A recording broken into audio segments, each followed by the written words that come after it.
Content creator के लिए ऐसा है कि दिखना ही सब कुछ है। एक लाइन बोलूँगा, दिखोगे तो बिकोगे। मैं कमेंट्स देखता हूँ, उसे इग्नोर करता हूँ, लेकिन ज़्यादा नहीं इग्नोर करता। मैं जब मिरर में खुद को देख रहा था तो मैं सोच रहा था कि अब पता नहीं कि आगे वीडियोस बना पाऊँगा या नहीं। वहाँ पे जब मैंने कलर करवाया तो मुझे जो कलर चाहिए था वो कलर तो हुआ नहीं, बदले में पर्पल कलर हो गया। तो मैंने उनको बताया कि मुझे ये नहीं चाहिए, मुझे ब्लॉन्ड कलर चाहिए। तो उसके ऊपर उन्होंने ज़्यादा वॉल्यूम का कलर लगा के एंड फॉइल पेपर से पूरा रैप करके उसके ऊपर ब्लो ड्रायर किया, तो वो ज़्यादा वॉल्यूम मेरा स्कैल्प झेल नहीं पाया। हेलो एवरीवन, काफ़ी लोग मुझे जानते हैं। जो नहीं जानते तो मेरा नाम मसरूर चौगले है। पेशे से मैं एक सोशल मीडिया इन्फ्लुएंसर हूँ। मैं काफ़ी वीडियोस यूट्यूब पे भी बना चुका हूँ। मैं प्रैंक वीडियोस के नाम से जाना जाता हूँ। काफ़ी प्रैंक वीडियोस वायरल जा चुके हैं मेरे, और हम कपल वीडियोस बनाते हैं काफ़ी, शनाया मसरूर नाम से।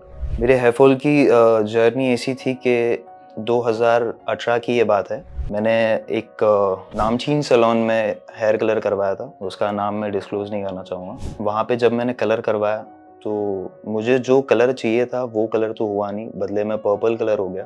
तो मैंने उनको बताया कि मुझे ये नहीं चाहिए, मुझे ब्लॉन्ड कलर चाहिए। तो उसके ऊपर उन्होंने ज़्यादा वॉल्यूम का कलर लगा के एंड फॉइल पेपर से पूरा रैप करके उसके ऊपर ब्लो ड्रायर किया, तो वो ज़्यादा वॉल्यूम मेरा स्कैल्प झेल नहीं पाया, और उस कारण मेरा जो स्कैल्प था वो पूरा बर्न हो चुका था। और ऐसा बर्न हो गया कि लगातार 2 महीने तक मेरा सर बैंग हो रहा था अंदर से। मतलब मैं ना ही सो पा रहा हूँ, ना मैं खाना खा पा रहा हूँ, ना मैं किसी से बात कर पा रहा हूँ। मैं अपने आप को एक कमरे में बंद करके मैं अपने ही जोन में था कि ये कैसे ठीक होगा। मतलब पूरा स्कैल्प मेरा निकल रहा था सर पे से, और मैं इतना डर चुका था कि आई थॉट कि भाई अब पता नहीं कि कैसे ये ठीक होगा। और नहीं बोल के भी 4 साल हो गए कि मैं पैच कैरी कर रहा था सर पे। इंसान पैच भी कितना ही कैरी कर पाएगा। मैं जो पैच कैरी कर रहा था वो क्लिप ऑन पैच था, तो क्लिप ऑन यहाँ पे ये 4 जगह पे क्लिप ऑन था, और वो क्लिप ऑन की वजह से वो सर पे और ज़ख्म हो रहा था। तो वो भी मैं ज़्यादा कैरी नहीं कर पाया। मुझे पता चला कि at the and last option एक है, वो है हेयर ट्रांसप्लांट। तो ये एक स्ट्रगल पीरियड था मेरे लिए, और उसमें एक ही मेरी फैमिली थी जो मुझे सपोर्ट कर रही थी सारी चीज़ों में कि ठीक हो जाएगा। क्योंकि अंदर ही अंदर मैं इतना डिप्रेशन और इतना कंफ्यूज हो गया था कि अब ये ठीक कैसे होगा। बहुत से मैंने पीआरपी सेशंस करवाया, मिनॉक्सिडिल लगवाया, लेकिन वो जो बर्न हो गया था उसके बाद वो एरिया में बाल आ ही नहीं रहे थे। तो फिर एट दी एंड मुझे एक हेयर ट्रांसप्लांट का सजेशन मिला, एक वन ऑफ माई फ्रेंड जिन्होंने बताया कि QHT जो एक पेज है इंस्टाग्राम पे, तो एक बार ये सर्च करके देख लो। तो मैंने पूरा गो थ्रू किया एंड काफ़ी अच्छे वीडियोज़ है उसमें। जो हमारे एक्टर है राजपाल यादव, उनकी भी वीडियोज़ देखा है, और जो मेरे फ्रेंड है उनके भाई का हेयर ट्रांसप्लांट हुआ था, उनसे भी मेरी बात हुई, और प्रोफाइल देखकर ही मैं समझ गया कि ये काफ़ी जेन्युइन प्रोफाइल है। तो उनसे फिर बात होने के बाद सारी चीज़ें पता चली कि एक्चुअल मेरे बाल के साथ क्या हुआ है। जब मैं पैच यूज़ कर रहा था वीडियोज़ में तो इतना तो दिख नहीं रहा था, बट धीरे धीरे कमेंट्स आने लगे लोगों के कि भाई पैच यूज़ कर रहे हैं, टकला है तू, ऐसा वैसा। बट ठीक है, मैं इग्नोर करता था। कई सालों से हम ये इंडस्ट्री में है, वीडियोस बना रहे हैं, तो इग्नोर करना हमारा काम है। बट इंसान कितना ही इग्नोर करेगा, दिल मेरे पास भी है ना, सबके पास दिल होता है। और मैं कमेंट्स देखता हूँ, उसे इग्नोर करता हूँ, लेकिन ज़्यादा नहीं इग्नोर कर पाया। तो एक ऐसा मोमेंट आ गया कि मैंने ठान लिया कि अब मैं पैच यूज़ ही नहीं करूँगा, और मैं वीडियोस बनाना बिल्कुल बंद कर दिया। मतलब मैं ये इंडस्ट्री में अराउंड 6 से 7 साल से हूँ। म्यूजिकली स्टार्ट हुआ था, तब से हम वीडियोस बना रहे, और फिर उसके बाद टिकटॉक आया। टिकटॉक बैन होने के बाद फिर हमने यूट्यूब, उसके पहले ही यूट्यूब स्टार्ट किए थे। और इतने वीडियोस बनाने के बाद, इतना फेम आने के बाद, जब एट दी एंड ऐसा स्टेज आ जाएगा कि जहाँ पे आपका दिखना ही सब कुछ होता है एक वीडियोस बनाने के हिसाब से, कि जहाँ पे आपका लुक ही प्रॉपर नहीं है। और मैं जब मिरर में खुद को देख रहा था तो मैं सोच रहा था कि अब पता नहीं कि आगे वीडियोस बना पाऊंगा या नहीं। बट एट दी एंड मैंने वीडियोस बनाना टोटली स्टॉप कर दिया, क्योंकि मैं फेस ही नहीं कर पा रहा था, वो लोगों को फेस नहीं कर पा रहा था, मैं मेरे फ्रेंड से मिल नहीं पा रहा था। मेरे एक फैमिली थी जिनके साथ में मैं 24 घंटा था, मेरी वाइफ, मॉम, डैड, भाई, और उन्होंने ही मुझे समझाया कि सब कुछ ठीक हो जाएगा। उनके बोलने से मैंने बहुत सोचा समझा, बहुत सारे पीआरपी सेशंस करवाया, बहुत सारे ऑयल लगवाए, लेकिन उसके बाद भी कोई भी फ़र्क नहीं आया। तो फिर उसके बाद मैंने ठान लिया कि अब हेयर ट्रांसप्लांट कराना बहुत ज़रूरी है। कंटेंट क्रिएटर के लिए ऐसा है कि दिखना ही सब कुछ है। मतलब एक लाइन बोलूँगा, दिखोगे तो बिकोगे। ये कंटेंट क्रिएटर के लिए ये लाइन बहुत ही फिट होती है कि अगर आप अच्छे दिख रहे हो तो आपको काम भी अच्छा मिल रहा है, आपको लोगों की तरफ से तारीफ़ें सुनने मिल रही है कि आप बहुत अच्छे वीडियोस बना रहे हो और बहुत अच्छा जा रहे हो, बहुत अच्छा ग्रो करोगे। लेकिन जब आप खुद को देखोगे ऐसी हालत में ये आपके बाल ही ऊपर नीचे और धीरे धीरे बाल पूरे जा रहे हैं, तो मेरे साथ तो ऐसा हो गया था कि मुझे ऐसा लग रहा था कि भाई ये करवाना बहुत ज़रूरी है। इसके अलावा मुझ में वो हिम्मत नहीं होगी कि मैं कैमरा उठा के व्लॉगिंग फिर से स्टार्ट कर सकूं। देखिए मुंबई में तो काफ़ी क्लिनिक है, लेकिन जो एक ट्रस्ट होता है ना इंसान का, तो वो ट्रस्ट बिल्ड करना और किसी पे ट्रस्ट करना बहुत ही डिफ़िकल्ट हो जाता है। रही बात QHT की, तो मैंने खुद मेरे फ्रेंड सर्कल से ये चीज़ सुना कि भाई एक बार तू वहाँ पे जाके देख और तुझे खुद पता चलेगा कि भाई वहाँ का हॉस्पिटैलिटी और सारी चीज़ें और प्रोसीजर, क्योंकि उन्होंने खुद किया, राइट। तो उनसे मैंने खुद राय मशवरा लिया और उन्होंने बताया कि भाई भले दूर है, नो प्रॉब्लम, क्योंकि बाल एक ऐसी चीज़ है कि ये वन टाइम ही आप करोगे और फिर वो life time, rest of the life आपके साथ वो चीज़ रहेगी। तो रैदर यहाँ वहाँ कहीं भी कराने से अच्छा आप उनके पास जाओ जहाँ पे आपको वाकई में लगता है कि ये सही हो जाएगा।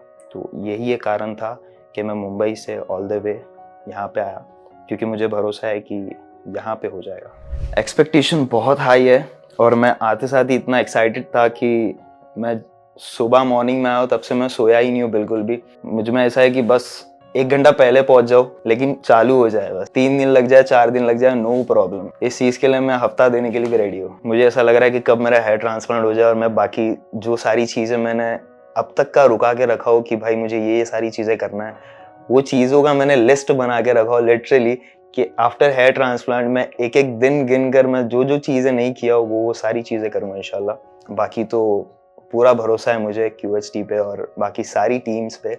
और मैं जब से यहाँ पे आया हूँ तब से मेरा बहुत सा ख्याल रखे उन्होंने और बहुत अच्छा हॉस्पिटैलिटी है, ट्रस्ट मी। तो आज मेरा सबसे पहला आज हेयर लाइन का प्रोसीजर होने वाला है और उसके बाद हेयर ट्रांसप्लांट का प्रोसीजर स्टार्ट होगा। तो उसके बाद मिलते हैं और सारी चीज़ें आपको स्टेप बाय स्टेप बताएंगे कि कैसा एक्सपीरियंस था और कैसा प्रोसीजर था। Let's go.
What's up guys? So this is me after surgery और बहुत ही अच्छे से और बहुत ही स्मूथ सर्जरी गई मेरी। बिल्कुल भी मुझे पता नहीं चला कि ये सब कुछ हो गया है। मैं जब आज अपने आप को मिरर में देख रहा हूँ तो आई एम फीलिंग कि हाँ, काम तो बहुत हुआ है लेकिन बिल्कुल भी पेनलेस था। जितना मुझे ऐसा लगा कि बहुत पेन होगा, बट बिल्कुल भी पेन नहीं हुआ। माना कि मैं मुंबई से अकेला आया हूँ, but they all treated me like a family. मुझे बिल्कुल भी एहसास नहीं हुआ कि मैं यहाँ पे अकेला आया हूँ और अब तक का तो बहुत अच्छे से सब कुछ हुआ है। एट फर्स्ट हेयरलाइन को लेके काफ़ी डिस्कशन हुआ, क्योंकि एक हेयरलाइन ऐसी चीज़ है कि अगर वो थोड़ी सी भी ऊपर नीचे हो गई तो वो रेस्ट ऑफ द लाइफ आपके साथ में रहेगी। तो उस पर डिस्कशन होने के बाद परफेक्ट हेयरलाइन सेलेक्ट हुआ मेरे लिए और आप देख सकते हो मेरी हेयरलाइन अभी इट्स लुकिंग सो गुड और काफ़ी अच्छा लग रहा है।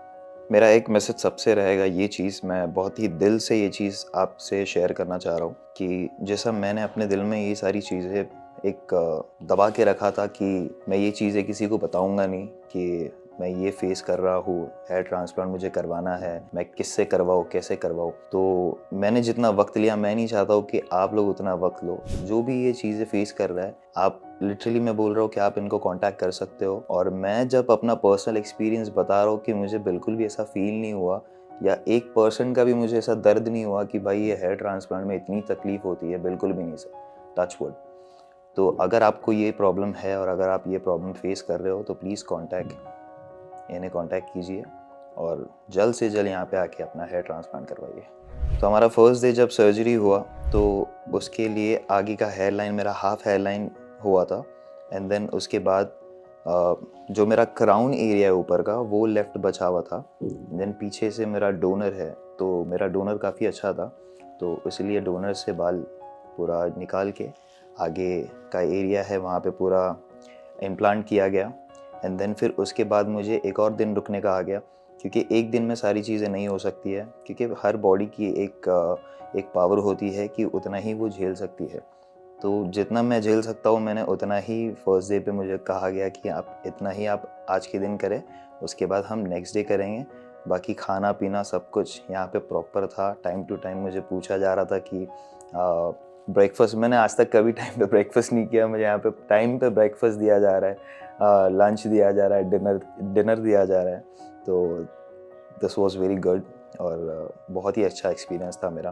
तो आज का जो सेकेंड सर्जरी था अब जाके कंप्लीट हो चुका है अल्हम्दुलिल्लाह, and everything was so perfect अल्हम्दुलिल्लाह। अगर मुझे यहाँ पे पूछा जाए कि QHT को आप 0 से 10 तक का रेट दोगे तो कितना दोगे, तो मैं तो 100 देना चाहूँगा या फिर मैं 1000 देना चाहूँगा, क्योंकि ये वाकई में इनका एक्सपीरियंस मुझे ऐसा लगा कि ये डिज़र्व करते हैं। यहाँ पे जितने भी लोग काम कर रहे हैं, जितने भी नर्सेस हैं, जितने भी डॉक्टर्स हैं, they all deserve 10 stars. Thank you so much QHT for having me here. See you next time.